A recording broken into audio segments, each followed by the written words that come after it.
एजेंडों पर निर्णय हुआ है। प्रथम एजेंडा जो है राज्य में नई औद्योगिक नीति के बारे में मैं अनुरोध करूंगा कि मुख्य सचिव महोदय इस पर ब्रीफ करें। नमस्कार। माननीय मुख्यमंत्री महोदय ने 15 अगस्त के संबोधन में राज्य में महत्वपूर्ण घोषणाएं की थी। उस क्रम में अगले 5 वर्षों में राज्य में 1 करोड़ अतिरिक्त रोजगार के अवसर सृजित करने की भी घोषणा की गई थी। उस घोषणा के अनुपालन में आज मंत्रिपरिषद ने बहुत ही महत्वपूर्ण नीति निर्णय लिया गया है, जिसके अंतर्गत Bihar industrial investment promotion policy 2016 जो अभी लागू है, उस पॉलिसी में एक विशेष पैकेज आज घोषित किया गया है, जो 31 मार्च 2026 तक जो निवेशक आवेदन करेंगे उनके लिए इस पैकेज का लाभ मिल सकेगा। इस पैकेज में कई प्रावधान हैं, जिसमें से कुछ महत्वपूर्ण प्रावधानों के बारे में आपके माध्यम से सभी लोगों को जानकारी हम लोग देना चाहते हैं। पहला एक बहुत बड़ा निर्णय है, राज्य में उद्योग स्थापित करने वाली बड़ी कंपनियों को, बड़े निवेशकों को निःशुल्क जमीन हस्तांतरण का निर्णय लिया गया है। बियाडा के इंडस्ट्रियल एरियाज में वैसे निवेशक जो 100 करोड़ इन्वेस्टमेंट करते हैं और 1000 प्रत्यक्ष रोजगार सृजित करते हैं, उनको परियोजना के हिसाब से 10 एकड़ तक की भूमि निःशुल्क दी जा सकेगी। दूसरी कैटेगरी है कि यदि 1000 करोड़ रुपए का निवेश करते हैं तो उनको 25 एकड़ तक की भूमि डिपेंडिंग ऑन द प्रोजेक्ट दी जा सकेगी। और तीसरा है कि जो फॉर्च्यून 500 कंपनीज है, वो यदि कोई निवेश करते हैं राज्य में तो उनको 10 एकड़ तक की भूमि depending on the project site दी जा सकेगी। तो इससे राज्य में जो बड़ी कंपनियां हैं और बड़े निवेशक हैं, उन्हें भूमि सुगमता से मिल पाएगी बियाडा के इंडस्ट्रियल एरियाज में। और ऐसा अनुमान है कि देश के विभिन्न हिस्सों में जो बड़े बड़े निवेशक अपनी मैन्युफैक्चरिंग कैपेसिटी लगाए हुए हैं, उनमें से कई अब विचार करेंगे कि बिहार में भी वो अपना इंडस्ट्री सेटअप करें। और इन 3 तरह के निवेशकों को जो निःशुल्क जमीन का निर्णय लिया गया है, इसमें अब तक जो प्रारंभिक उद्योग विभाग की चर्चा हुई है निवेशकों से, बहुत ही सकारात्मक रेस्पॉन्स नज़र आ रहा है। आने वाले समय में निश्चित ही बड़े बड़े इंडस्ट्रीज राज्य में इंडस्ट्री सेटअप करेंगे। ये जो भूमि है, ये मात्र 1 रुपये के टोकन पर दी जाएगी और बाकी जितने निवेशक हैं उनको इस पैकेज की अवधि में, इन 3 कैटेगरी के अलावा जितने बाकी निवेशक हैं, उनको इस पैकेज की अवधि में यदि राज्य में वो निवेश करने का आवेदन देते हैं तो जो बियाडा की लैंड रेट है उसमें 50% डिस्काउंट देने का भी कैबिनेट ने आज निर्णय लिया है। इसका अर्थ ये हुआ कि 31 मार्च 2026 तक देश के जो निवेशक बिहार राज्य में उद्योग स्थापित करने का मन बनाते हैं, निर्णय लेते हैं, उनको एक बहुत ही मेजर रिलीफ लैंड की अवेलेबिलिटी के मामले में सरकार ने आज मंत्रिपरिषद ने मंजूर किया है। जहाँ तक वित्तीय इंसेंटिव का प्रश्न है, इसमें 3 विकल्प दिए गए हैं। निवेशक की अपनी इच्छा है कि वे 3 में से कौन से विकल्प को चुनते हैं, लेकिन 3 ऑप्शंस निवेशकों के पास है। Depending on the viability of the project वो अपना निर्णय ले सकते हैं। पहला ऑप्शन ये है कि यदि कोई टर्म लोन पर टर्म लोन फाइनेंशियल इंस्टीट्यूशन से लेते हैं और उस पर इंसेंटिव ऑन इंटरेस्ट मांग करते हैं, तो इंटरेस्ट सबवेंशन जो पहले 20 करोड़ रुपए अधिकतम अनुमान्य था, उसको आज मंत्रिपरिषद ने 40 करोड़ की सीमा तक बढ़ा दिया है।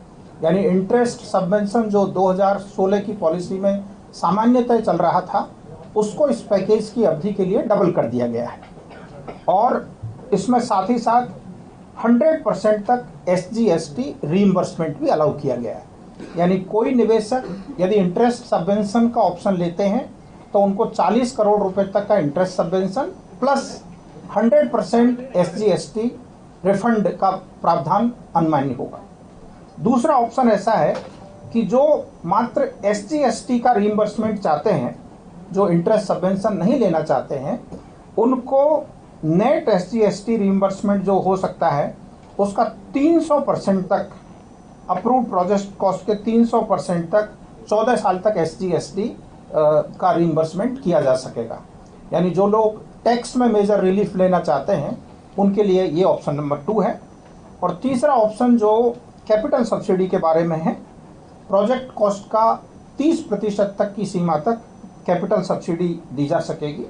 निवेशक के ऊपर है कि वो इनमें से कौन सा विकल्प चुनते हैं और उनकी जो वायबिलिटी है उस हिसाब से वो अपना निर्णय ले सकेंगे। साथ ही साथ राज्य से निर्यात को प्रोत्साहन करने के लिए हमारा जो एक्सपोर्ट इंसेंटिव पहले मिलता था उसको दुगना कर दिया गया है और उसकी समय सीमा अब 14 वर्ष कर दी गई है।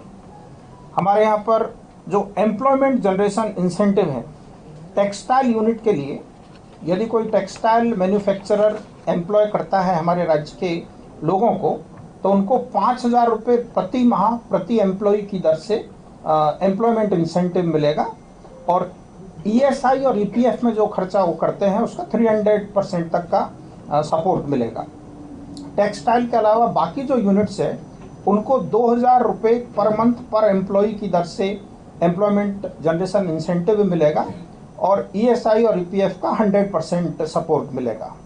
इसी तरह स्किल डेवलपमेंट को प्रमोट करने के लिए प्रत्येक वर्कर के लिए 20,000 रुपये तक का स्किल डेवलपमेंट इंसेंटिव अनुमानित किया गया है।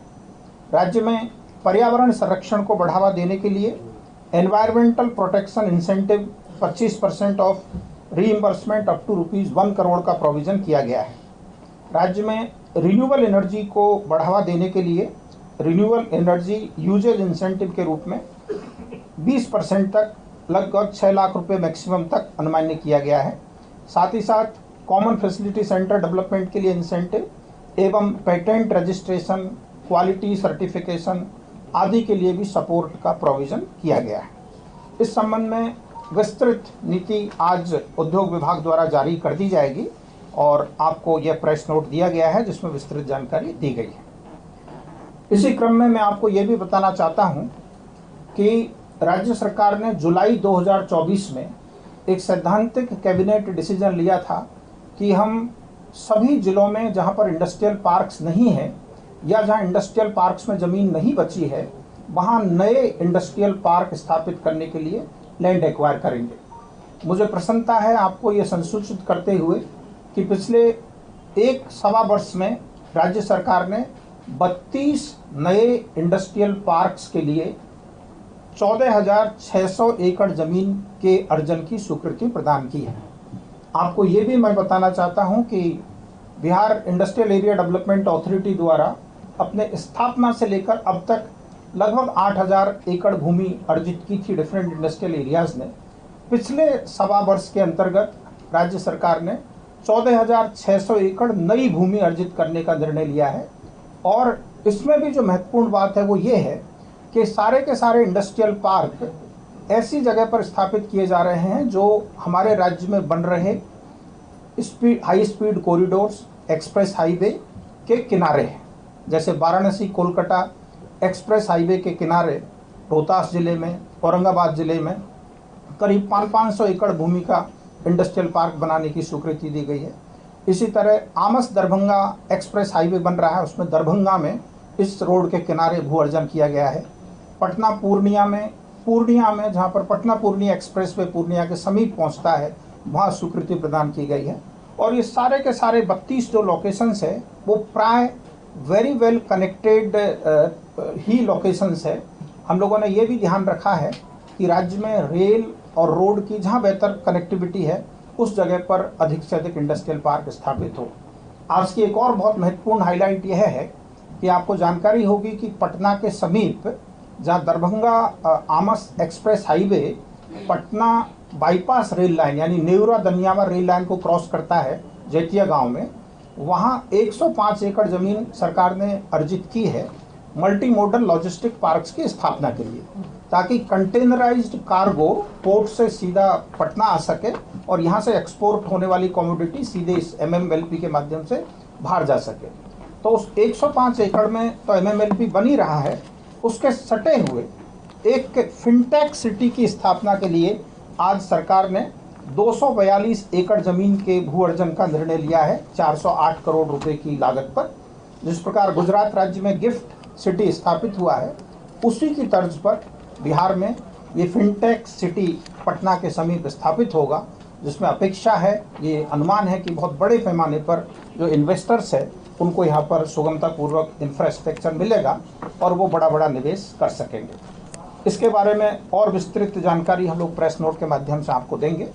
आज हमें यह जो है मार्गदर्शन था कि इस महत्वपूर्ण निर्णय के बारे में हम लोग आके आपको जानकारी दें और मंत्रिपरिषद द्वारा लिए गए बाकी जो 25 निर्णय हैं उसके बारे में मेरे साथी डॉक्टर एस सिद्धार्थ ब्रीफिंग जारी रखेंगे। Thank you very much. धन्यवाद सर।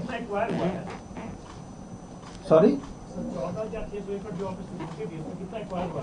14,600 एकड़ में पिछले एक वर्ष में गवर्नमेंट का ट्रांसफर हो गया अभी है, तक 2000 ट्रांसफर होने की प्रक्रिया में। हाँ, इसमें से 2700 एकड़ जमीन प्राय गवर्नमेंट लैंड है, जिसमें 700 एकड़ ट्रांसफर होकर बीएडा को दिया जा चुका है, 2000 ट्रांसफर की प्रोसेस में है और बाकी भू अर्जन के विभिन्न चरणों में है, जिसमें सबसे पहले एसआईए हो रहा है सभी जगह पर, तो एसआईए का काम चल रहा है और अगले 2-3 वर्षों के अंतर्गत ये सारी भूमि का अर्जन कर लिया जाएगा। और हमें पूरा विश्वास है कि इतने बड़े पैमाने पर राज्य में भूमि की उपलब्धता होने पर जो निवेशक है उनको भूमि के लिए कोई अनिश्चितता नहीं रहेगी और राज्य में निवेश के माहौल को एक तीव्र गति निश्चित ही मिल पाएगी। धन्यवाद। शांति में बैठिए। नमस्कार। आज मंत्रिपरिषद में 26 एजेंडों पर निर्णय हुआ है, 26 एजेंडा। सबसे महत्वपूर्ण जो निर्णय हुआ है वह है राज्य में नई औद्योगिक नीति की घोषणा की गई है, जिसे बिहार औद्योगिक निवेश प्रोत्साहन पैकेज 2025 के नाम से दिया गया है। यह जो पैकेज है ये माननीय मुख्यमंत्री जी के 15 अगस्त का जो अभिभाषण था गांधी मैदान में, उसके आलोक में ये पैकेज की स्वीकृति दी गई है, जिसमें बहुत सारे जो रियायतें हैं उसको दुगना कर दिया गया है और साथ ही साथ बड़े उद्योग लगाने के लिए निःशुल्क भूमि का भी प्रदान किया गया है। दूसरा एक महत्वपूर्ण निर्णय राज्य सरकार ने लिया है, यह मंत्रिमंडल सचिवालय का सिविल एविएशन डिपार्टमेंट का है। इसमें बिहार राज्य से अंतर्राष्ट्रीय उड़ान को प्रोत्साहन करने के लिए बीजीएफ राशि की घोषणा की गई है। यह बिड के माध्यम से एयरलाइन ऑपरेटर्स को दी जाएगी। इसमें पटना काठमांडू को अधिकतम 5 लाख प्रति राउंड ट्रिप का बीजीएफ वायबिलिटी गैप फंडिंग दिया जाएगा। गया शारजाह को 10 लाख रुपए प्रति राउंड ट्रिप दिया जाएगा। गया बैंकॉक को 10 लाख रुपए प्रति राउंड ट्रिप दिया जाएगा। गया कोलंबो को 10 लाख रुपए प्रति राउंड ट्रिप दिया जाएगा और गया सिंगापुर को 10 लाख रुपए प्रति राउंड ट्रिप दिया जाएगा। यह इसीलिए, ये जो वायबिलिटी गैप फंडिंग है यह इसीलिए दिया जा रहा है ताकि एयरलाइन ऑपरेटर्स को बिहार से जो इंटरनेशनल उड़ान ले जाना होगा या संचालन करना होगा, उनकी जो वायबिलिटी है वो अक्षुण्ण रहे और साथ ही साथ और भी एयरलाइन इस प्रोत्साहन के बाद इस राज्य से इंटरनेशनल विमान उड़ सकेंगे। यह बिड के माध्यम से होगा और ये वायबिलिटी गैप फंडिंग का अधिकतम लिमिट है। समाज कल्याण विभाग का एक प्रस्ताव था जिसमें राज्य के दिव्यांग व्यक्तियों के लिए एक नई योजना घोषित की गई है। यह मुख्यमंत्री दिव्यांगजन शक्तिकरण योजना है और ये बिल्कुल अल्पसंख्यक उद्यमी योजना के तर्ज पर ही है। 10 लाख रुपए में 5 लाख रुपए ऋण और 5 लाख रुपए सब्सिडी है और इसमें कुल राशि जो है संचालन के लिए यह इस योजना के 10 करोड़ 25 लाख रुपए इसमें व्यय होंगे। ये बिल्कुल जो अल्पसंख्यक उद्यमी मुख्यमंत्री अल्पसंख्यक उद्यमी योजना है उसी तर्ज पर है। खाद्य एवं उपभोक्ता संरक्षण विभाग का जो हमारे पीडीएस डीलर्स हैं उनके लिए निर्णय नया लिया गया है, जिसके अंतर्गत राष्ट्रीय खाद्य सुरक्षा अधिनियम 2013 के तहत डीलर कमीशन को बढ़ा दिया गया है इसमें आपको जानकारी होगा कि कुल 90 रुपये प्रति क्विंटल डीलर कमीशन निर्धारित थी। अब इसको बढ़ाकर अतिरिक्त डीलर कमीशन 47 रुपये अतिरिक्त इसमें अब दिए जाएंगे। 90 के ऊपर अब 47 रुपये और अतिरिक्त दिया जाएगा। तो इसके अंतर्गत 258 करोड़ इसमें व्यय होंगे। तो 90 रुपये प्रति क्विंटल पहले निर्धारित थी, अब अतिरिक्त डीलर कमीशन के रूप में 47 रुपये प्रति क्विंटल दिया जाएगा। यह मंत्रिपरिषद ने यह निर्णय लिया है। कृषि विभाग का कृषि सलाहकार योजना के अंतर्गत हमारे जो किसान सलाहकार हैं हमारे क्षेत्र में, उनका मानदेय अब 13,000 को बढ़ाकर 21,000 कर दिया गया है। तो हमारे किसान सलाहकार जो हैं अब उनका 13,000 बढ़ा के 21,000 कर दिया गया है। इसके अंतर्गत 67 करोड़ 87,10,000 रुपये इसमें व्यय होंगे। आपको जानकारी होगा इस योजना के अंतर्गत 38 जिलों में राज्य में किसान सलाहकार का स्वीकृत बल 8,463 है, जिसके विरुद्ध अभी वर्तमान में 7,047 लोग कार्यरत हैं, 7,047। अब यह मानदेय जो है 13,000 को बढ़ाकर 21,000 कर दिया गया है। बाल एवं किशोर श्रम अनुमूलन, हमारे जो बाल श्रम है उसके अनुमूलन के संबंध में एक नई पॉलिसी रणनीति आई है, जिसे राज्य रणनीति एवं कार्य योजना 2025 कहा गया है। इसमें जो हमारे बाल श्रम हैं उनका पुनर्वास और किस प्रकार बाल श्रम को हम लोग अवॉइड कर सकते हैं, किस पर इस पर रोकथाम कर सकते हैं, शिक्षा में, स्वास्थ्य में और विभिन्न विभागों में जो कार्यरत योजना है उसका एकीकरण करके कैसे हमारे बाल श्रम उन्मूलन अभियान को चलाया जाए, इसके संबंध में एक विस्तृत नीति राज्य सरकार ने स्वीकृत की है। जल संसाधन विभाग द्वारा पटना मुख्य नहर के बाएं से सोन सुरक्षा तटबंध पर बैदराबाद एवं राष्ट्रीय राजमार्ग 139 से पालीगंज वितरणी के शीर्ष नियामक तक एवं पालीगंज वितरणी के सेवा पथ पर पालीगंज शीर्ष नियामक के कोरियम मोड़ तक कालीकृत सड़क का निर्माण किया जाएगा। इसके अंतर्गत 100 करोड़ रुपए की प्रशासनिक स्वीकृति दी गई है। पथ निर्माण बेनीपुर अंतर्गत कुशेश्वर स्थान NH 56 से फुलतोड़ा घाट पथ 00 से 20.80 किलोमीटर लंबाई पथ का प्रशासनिक स्वीकृति दी गई है। इसके अंतर्गत कुल पुनरीक्षित जो प्रशासनिक स्वीकृति अब यह 381 करोड़ 22 लाख रुपए होगी। विभिन्न औद्योगिक क्षेत्र का निर्माण के लिए भूमि का अधिग्रहण किया जा रहा है, जैसे कि आपको औद्योग के ब्रीफिंग में कहा गया। बिहार में औद्योगिक क्षेत्र के विस्तार हेतु भोजपुर आरा जिला अंतर्गत अंचल तरारी में औद्योगिक क्षेत्र निर्माण किया जाएगा। इसके अंतर्गत 249 एकड़ भूमि अधिग्रहित की जाएगी और इसके अंतर्गत 52 करोड़ 62,22,910 रुपये व्यय होंगे। शेखपुरा जिला अंतर्गत उद्योग क्षेत्र स्थापित होगा। यह शेखपुरा जिला अंतर्गत अंचल चेवड़ा मौजा हंसापुर में औद्योगिक क्षेत्र का स्थापना होगा और इसके अंतर्गत कुल भूमि 250 एकड़ अधिग्रहित होगी और रुपये 42 करोड़ 16,30,233 रुपये इसमें व्यय होंगे। शिवहर जिला अंतर्गत भी अब औद्योगिक क्षेत्र का निर्माण किया जाएगा। इसके अंतर्गत 270 एकड़ भूमि इसमें अधिग्रहित होगी और 1,05,27,12,000 रुपये इसमें व्यय होंगे। दरभंगा जिले अंतर्गत भी ये औद्योगिक क्षेत्र का निर्माण किया जाएगा, जिसके अंतर्गत 385 एकड़ भूमि आधारभूत संरचना विकास प्राधिकार के माध्यम से अधिग्रहित होगा। इसमें 3,76 करोड़ 7,79,329 करोड़ व्यय होंगे। पटना पूर्णिया एक्सप्रेस वे के समीप पूर्णिया जिला अंतर्गत अंचल के नगर के मौजा बिठनौली में ये औद्योगिक क्षेत्र निर्माण किया जाएगा। इसके अंतर्गत 279 एकड़ भूमि का अधिग्रहण किया जाएगा और इसमें 66 करोड़ 91,91,318 रुपये व्यय होंगे। आपको जानकारी दी गई थी कि पटना जिला अंतर्गत अंचल फतुआ में मल्टी मॉडल लॉजिस्टिक पार्क परियोजना के सटे भूभाग में गिफ्ट सामान औद्योगिक गिफ्ट जो सिटी आप सुनते होंगे उसके समान रूप से एक औद्योगिक परियोजना के अंतर्गत फिनटेक सिटी विकसित किया जाएगा। ये मौजा जैतिया में होगा और इसके अंतर्गत 408 करोड़ 81,03,500 रुपये इसमें व्यय होंगे। ये फिनटेक सिटी आपके जो मल्टी मॉडल हब है उसके बिल्कुल सटे होगा और इसके अंतर्गत फिनटेक सिटी का निर्माण इसमें किया जाएगा। इसमें जिसमें राज्य में वित्तीय सेवाओं, नवाचार आधारित उद्यमों, उन्नत तकनीक तथा निर्यात उन्मुख उद्योगों को एक ही परिसर में समावेशित कर एक प्रतिस्पर्धा तंत्र तैयार किया जाएगा। तो ये एक बहुत ही हाई एंड फिनटेक सिटी का निर्माण किया जाएगा।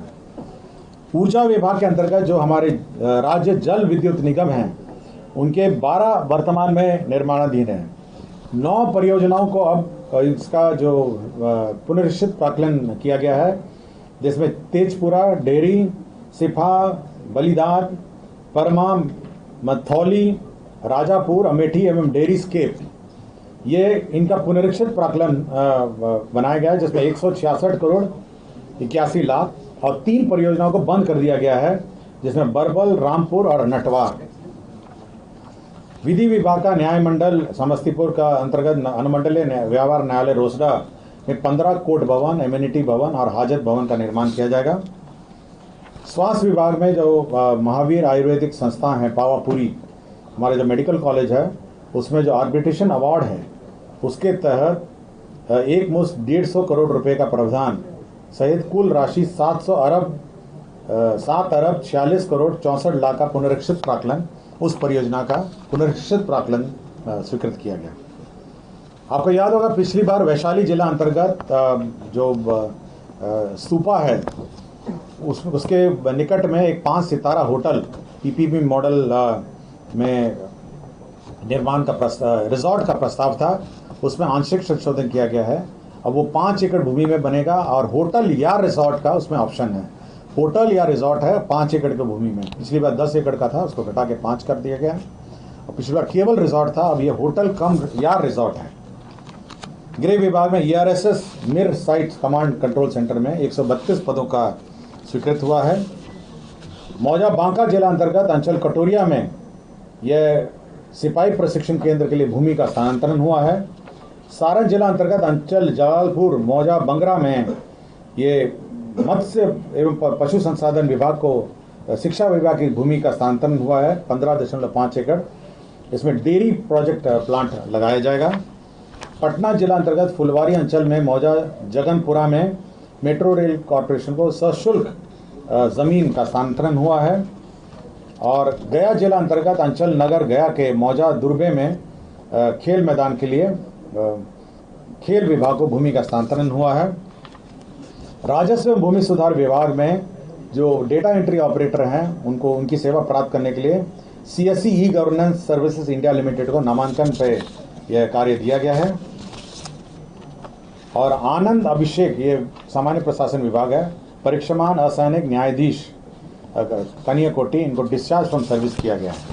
तो कुल 26 एजेंडों पे आज निर्णय हुआ है। धन्यवाद। किसी को कुछ पूछना हो?